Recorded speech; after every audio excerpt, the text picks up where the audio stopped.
Welcome to my channel. My name is Hope. Let's do a book haul. I have accumulated a lot of really exciting books over the past couple of months at this point, and I actually did last week or the week before take some time to take inventory of how many books that I have on my shelf that I have read, not read, and how many that I own physically.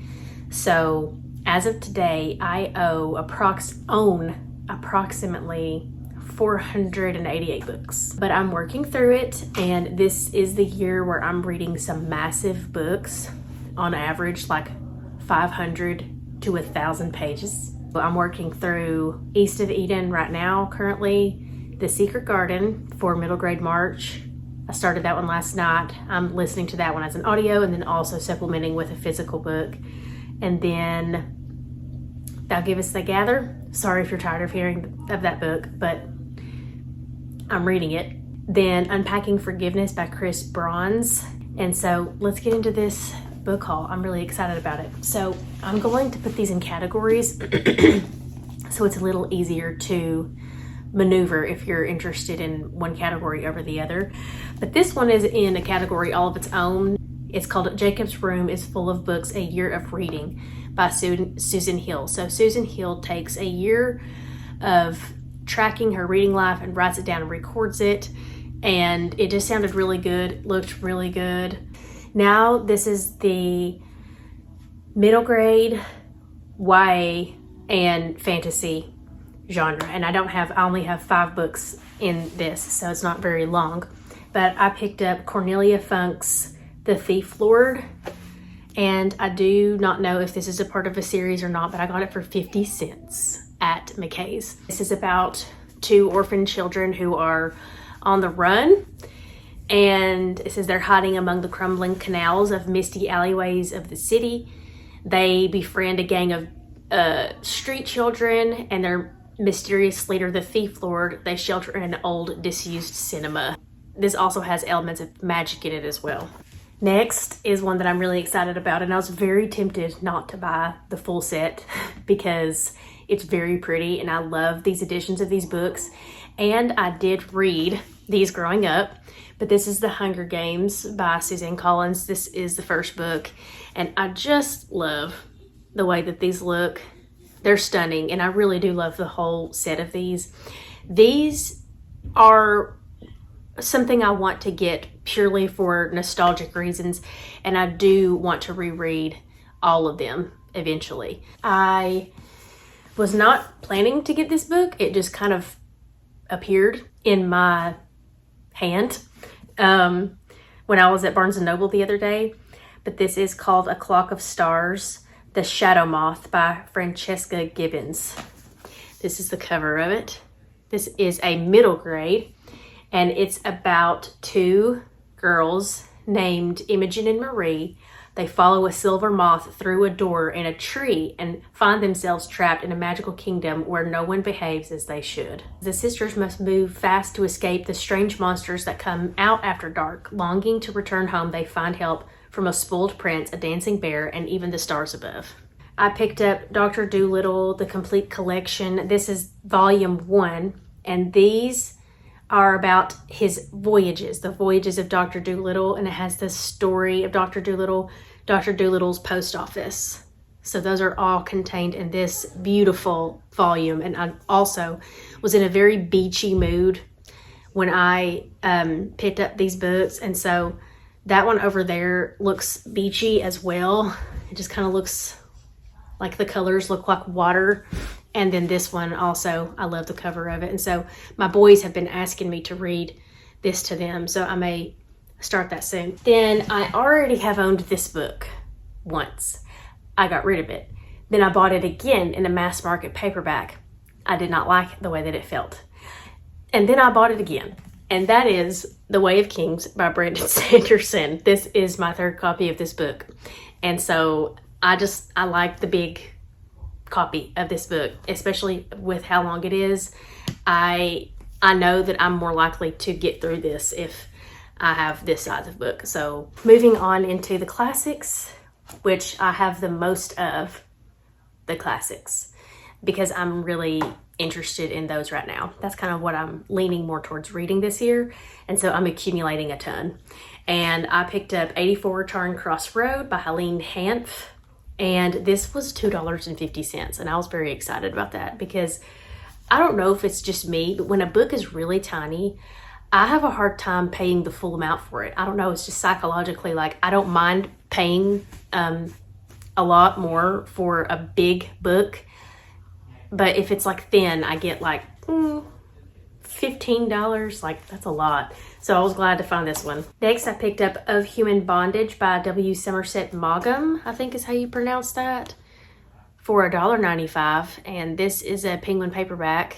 So I was excited about that. And then also it feels floppy. So this is following the story of an orphan brought up by a pious uncle and an ineffectual aunt. Philip Carey is eager for adventure when he launches himself into the world at the age of 18. After some months spent studying in Heidelberg, a failed experiment in accountancy, and a spell in Paris as a would-be artist, he returns to London to train as a doctor. It is in London that he encounters Mildred, the doomed but formidable object of an obsessive love affair that provides the pivot of this marvelous novel. Maugham has no rival in the portrayal of human emotion, and he creates an almost unbearable tension for his readers as Philip suffers, despairs, and pays the price for passion, a price that is almost too high. Then I picked up a copy of 20,000 Leagues Under the Sea. I collect these, honestly. This is like my 4th copy of this. No, I've never read it, but I was feeling in a sea theme over the past couple of months. I really want to go to the beach, so. Then this was such a pretty copy of this. I think that I have heard this talked about before on some of the YouTubers that I follow have mentioned this book, but I can't remember exactly who. But Silas Marner by George Eliot, and for $1.95 too. And I just love this copy of this. So this is a novel about, it says, an old miser and a little child, and it's one of the great all-time classics. A tale so rich in human understanding that it will capture hearts and minds as long as the books are read. So that gives me no information whatsoever, but just by the cover, it's probably going to pull on the heartstrings. Then I don't actually own a copy of The Scarlet Letter by Nathaniel Hawthorne, so I picked one of those up, and I love this copy of The Scarlet Letter. Then I picked up The Mysterious Island by Jules Verne. My husband and I are huge modern library fans, and so we like the old editions of the modern library and also the modern editions of the modern library, and so we want to read this book, both of us do. And so this just sounds like a really interesting story. It says it's based on a true story of Alexander Selkirk, who survived alone for almost 5 years on an uninhabited island off the coast of Chile. I already own A Woman in White by Wilkie Collins, but I did pick this one up. It's an Oxford World's Classics edition, and I probably will annotate in this one, or I may sell it. Who knows? Then my husband picked this one out for me. This is a British library crime classics. It's called Quick Curtain by Alan Melville. And this is just a mystery novel, and it was blurbed actually by Dorothy Sayers. She said, blows the solemn structure of the detective novel sky high. Light entertainment is Mr. Melville's aim, and a fig for procedure. The crime takes place in a London theater, and one of the stars of the show gets killed, and so they're going to figure out how that all happened. Now let me go get the others. Continuing with the classics, I got Beowulf by Seamus Heaney. I don't have Seamus Heaney's translation of this, and so I got this for $2.75, and it looks to be like in new condition. So I was really excited about this one. And I've been wanting to buy this one for a long time because this is the first exposure that I had to Beowulf was Seamus Heaney's translation, so I wanted to have his. Then I got The Canterbury Tales by Geoffrey Chaucer for $1, and it also looks to be in really pretty condition. This is what the cover looks like. I just love that. This is the Wordsworth Poetry Library. This is the edition that this is in. And doesn't it look so pretty sitting on the shelf, that little castle in the background. I did read the Canterbury Tales when I was younger. I don't think I read every single word, but I did read some of it for school. Then I love these Norton Critical editions. And I got The Return of the Native by Thomas Hardy. And I'm gonna have to take these stickers off. I wish you all could see the cover of that, but I just really like the way that these look and the way that they are laid out. So I've already collected a few of those already.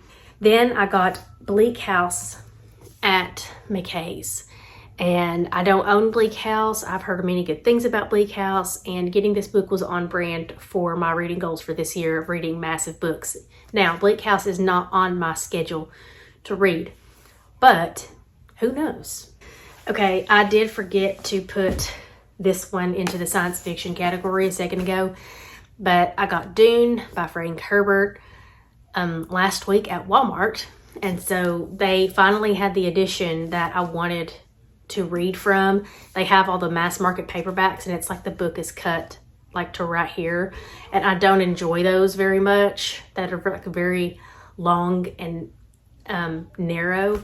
So I got a good, nice, readable version. Then moving on to the Christian nonfiction, I got The Power of a Praying Parent by Stormy O'Martian. She's a very, very popular author, and I've just been interested in reading her books for a long time and have heard good things about it. So picked that up. Then Unpacking Forgiveness by Chris Bronze. I've already started this book, and this is for my online book club that I'm a part of. I don't host, but excited to get into this one. So far, it's been very good. And then I already own this book, A Path Through Suffering by Elizabeth Elliot, and it looked to be in absolutely gorgeous condition.